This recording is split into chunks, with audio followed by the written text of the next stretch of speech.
হয়ে যাবে, কিন্তু এই বইয়ের মধ্যে আছে আমাদের জীবনের সকল পরীক্ষার প্রশ্নের উত্তর। কিন্তু তোমরা কি জানো আকিব কি বেছে নিয়েছে? কি আবার নেবে স্যার? টাকাই নিয়েছে? না, আকিব কোরআনটা নিয়েছে।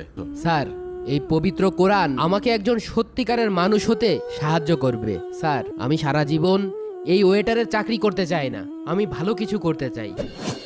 আসসালামু আলাইকুম স্যার। ওয়ালাইকুম আসসালাম। স্যার, আমি আকিব। তুমি কেমন আছো? কি করছো এখন? স্যার, এবার বিসিএস এ আমার সিলেকশন হয়েছে, এই মাসেই আমার জয়েনিং। স্যার, আমি রাজশাহী জেলার ইয়োনো উপজেলা নির্বাহী অফিসার। রুবাইর, আরিফুলকে নিয়ে এখনই আউটডোরে চলে আসো। আসসালামু আলাইকুম স্যার। ওয়ালাইকুম সালাম। আরে আকিব, তুই? ওকে তুই নয়, আপনি করে বলো।